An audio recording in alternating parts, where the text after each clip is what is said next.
Hey guys, good evening. It's Tuesday night, and just wanted to share with you a few thoughts concerning my reading in the Bible this week.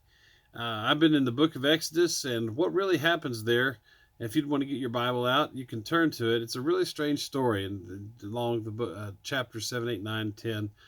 I think the story relates to similar feelings that many people across the world are experiencing today. It begins with a simple request by Moses, who is the Israelite adopted grandson of the Pharaoh, which is the ruler of the country of Egypt, which was the country that God blessed Joseph in leading through 7 years of worldwide famine. The request was this: Moses asked Pharaoh to let his people, who lived in the Goshen region, which is like a state or area in the country of Egypt, to take a 3-day journey into the wilderness to worship God. They would offer animal sacrifices and such. Pharaoh, who has enslaved the Israelites, does not grant his request. Why? On the surface, I'm sure that he probably thought that the favorite slaves could be running away. Additionally, the Israelites were enslaved and had no freedom. So Pharaoh says no. However, in Exodus 9, verse 16, the Lord shares that he himself has raised Pharaoh up for this very purpose, that God might show Pharaoh his power and that God's name might be proclaimed in all the earth. So here's how the story goes. My understanding is that the following events take place over a 35-day period of time, a little over a month, and the first event's taking place over the first 25 days, a 10-day pause, and then at midnight, the final event. So first of all, you've got this God versus magic, or Satan and demons, however you want to say it. But the Pharaoh had magicians in his court. And they didn't do stuff by the power of God, they do it by the power of Satan. So you've got these things happening to Pharaoh. First of all, you've got Moses says, let my people go into the wilderness and worship. And Pharaoh refuses, and so he takes his staff and throws it on the ground and becomes a snake. The magicians, not to be outdone, they throw their staffs down, and then Moses' staff, which is now a snake, eats all the other snakes. And then Moses grabs the snake and it becomes a staff again. So two really huge things. If my pool cue or stick became a snake, and then that'd be crazy. And then if I grabbed the snake and it became a pool cue again or a staff, nuts. That's what happened. Pharaoh did not listen. So the next day, because the magicians did what he did. Next day, God has Moses turn water to blood. And then the Egyptian magicians did some of that too. So Pharaoh's not really that impressed. A week later, Moses comes back into the courtroom of Pharaoh, his granddad, and he says, look, let my people go so we can go worship. And Pharaoh says no. So Pharaoh's warned, look, we're going to bring frogs. Frogs are going to cover the land. So the next day, frogs cover the land. Pharaoh, again, not impressed because his magicians did the same thing. So the next day, gnats. Gnats. Dust becomes gnats. And so they cover the land. This time the magicians can't do it. So they tell Pharaoh, look, this is the finger of God. So that's what happens then. Next day, day 11, flies. Moses again goes into the courtroom of Pharaoh and says, look, I want to go worship. And Pharaoh says no. And so Moses says, look, this time we're sending a plague, and it's not going to be in the land of Goshen, which is where the Israelites primarily live. Okay? No flies in the land of Goshen. To let you know that it is the Israelite God that is doing this, not somebody else that's doing this to everybody. It's the Israelite God. And so Pharaoh has a day to think about it. Next day, it happens, and bam, Pharaoh is there and asking for Moses to relieve the plague. Flies leave after Moses prays. Next day, you've got Moses coming back into his courtroom.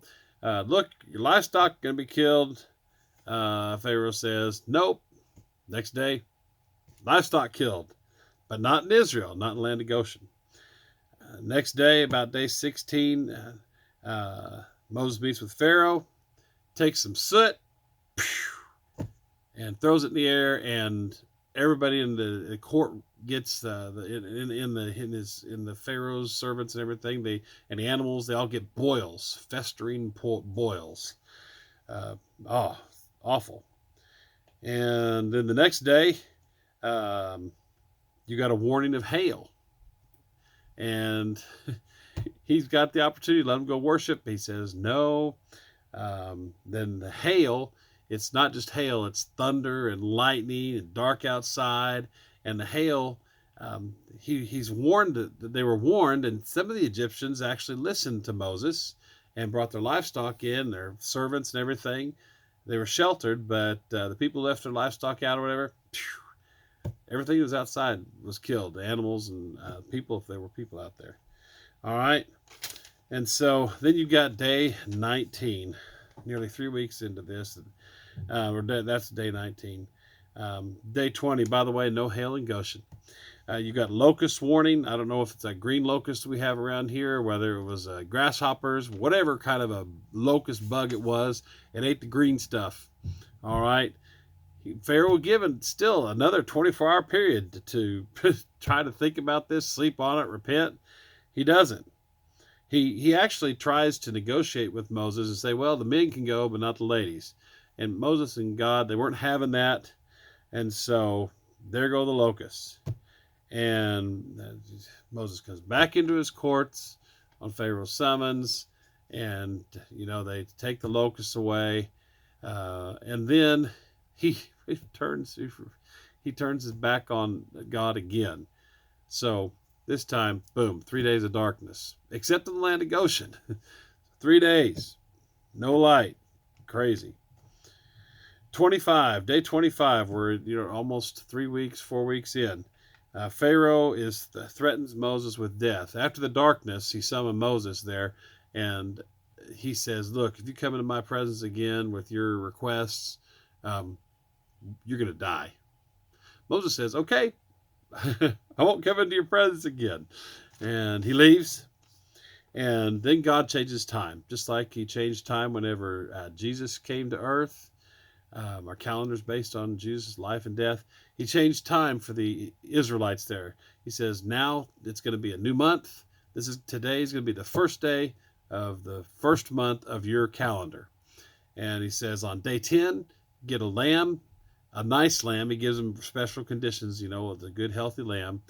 Bring him inside or whatever for 4 days. On the 14th day, you're going to take that lamb, you're going to sacrifice it, you're going to put blood over the door to shelter you from the next plague, which the plague is killing of the firstborn. And so on midnight of day 14, following the events there, you've got the firstborn killed in the middle of the night. After that happens, after midnight, Moses is summoned, and he says, hey, look, get your people out of here.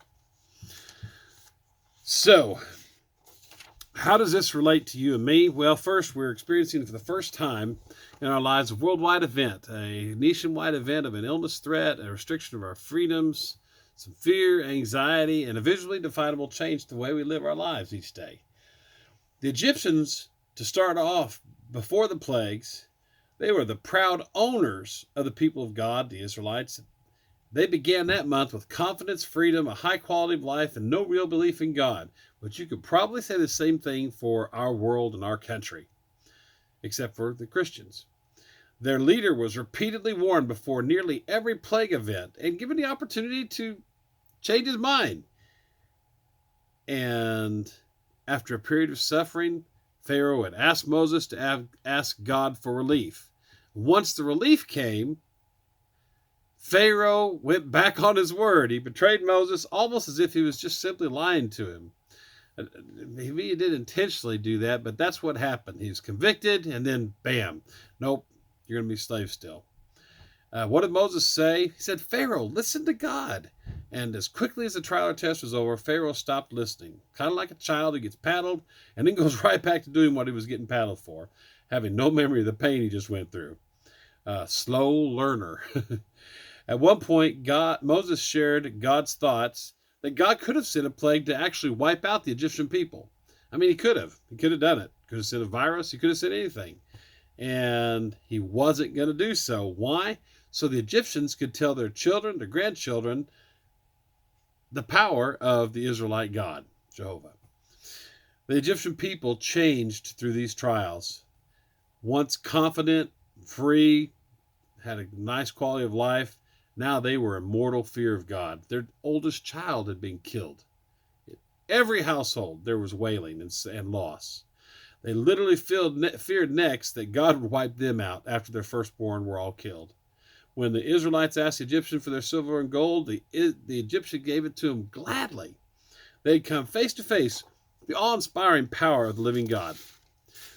So what can we learn from these events, and how can we apply it to the events of today? God thinks worship is very important. Wow. Yeah, he thinks worship is important. And back then, it involved sacrifices. So do you think it's important for you to worship? Do you think God knows if you worship? And do you ever sacrifice anything as a part of worship? Second lesson, Moses asked Pharaoh to listen to him. Of course, Moses was simply sharing God's message. Are you listening to God? Do you have to have many plagues in your life before you start listening to God? When your trial is over, do you go back to acting the way you did before you listened to God, like Pharaoh? It's like, oh God, I'll listen to you now, and then the trial's over, and oh no, I'm going back to doing what I was doing before. Third lesson is standing right out there in front of you guys. The world, your friends, your classmates, they either have or they will start listening to God. As this trial goes on for the next couple of weeks, I think, their hearts are going to start to open if they've not already opened. And just like Pharaoh's heart opened, then he closed. But right now, your friends, their hearts are being made ready to listen to the message of God. Now, I'm not saying God sent this plague to us, but I just am observing. It's what's happening, okay? We are going through a trial. And that's not saying whether God put that trial on us. I'm not saying that at all. But I'm saying that we can learn these lessons, that there's a trial out there. People are listening to God. This is an opportunity. You have a wonderful chance to share your love for Jesus at this time by a phone, by letter, Snapchat, etc., as well as when we are finished with the quarantine. Because right after that quarantine, people's hearts still are going to be open more than before. May God provide you and I, provide both of us, the words, and help us to be ready to share what Jesus has done for all of us. Peace. Stay healthy. Have a great week. Bye-bye.